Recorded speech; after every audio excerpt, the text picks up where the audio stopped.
ایک آدمی گھر پھر دیر سے آیا، آدھی رات تھی اور پڑوسیوں کے کتے بھونک بھونک کر ہلکان ہو رہے تھے۔ اس نے ہمیشہ کی طرح بہت پی رکھی تھی اور اسے اپنا کوئی ہوش نہیں تھا۔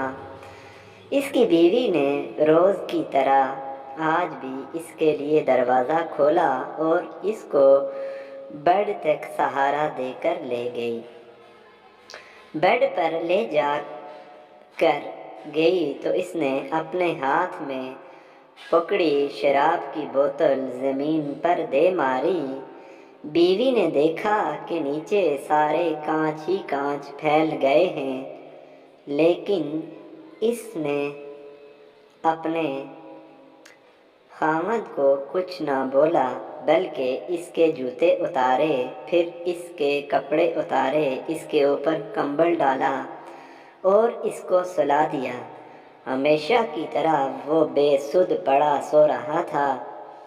بیوی نے جھاڑو لا کر نیچے سے کانچ صاف کیے اور راستے میں کمرے تک آتے ہوئے اس کے شوہر نے جو کچھ بھی توڑا تھا وہ ہر چیز کو اٹھا کر گھر صاف کرنے لگی۔ صبح جب اس کا شوہر اٹھا تو وہ دعا کرنے لگا کہ آج بیگم سے لڑائی نہ کرے، کیونکہ وہ ہر روز اتنی لڑائی کرتی تھی اپنے خاوند کے شراب پینے اور دیر سے گھر آنے پر اور سونے پر سہاگا۔ آج رات تو اس نے کتنے برتن اور شراب کی بوتل بھی توڑ دی تھی۔ وہ ڈرتا ڈرتا ناشتے کی میز پر پہنچا تو دیکھا کہ صرف اس کا بیٹا بیٹھا ناشتہ کر رہا تھا۔ اس نے اپنے بیٹے سے پوچھا کہ ماما کدھر ہے؟ وہ بولا وہ بازار گئی ہے گروسری کے لیے، اور جاتے وقت آپ کے لیے آپ کا پسندیدہ ناشتہ بنا گئی تھیں اور آپ کے لیے یہ اسٹیکی نوٹ چھوڑ گئی تھیں۔ اس نے حیرت سے اسٹیکی نوٹ پڑھا تو لکھا تھا، میری جان، میں ابھی آدھے گھنٹے تک واپس آ رہی ہوں، آپ ناشتہ کریں، آپ کا پسندیدہ ناشتہ بنایا ہے آج۔ I really love you۔ وہ حیران و پریشان تھا کہ یہ کیا ماجرا ہے، بیگم آج لڑ کیوں نہیں رہی اور اتنا پیار کیوں جتا رہی؟ اس نے اپنے بیٹے سے پوچھا کہ تمہاری ماما کی طبیعت تو ٹھیک ہے، پاگل تو نہیں ہو گئی؟ میرے ساتھ اتنا اچھا سلوک کیوں کر رہی ہے آج؟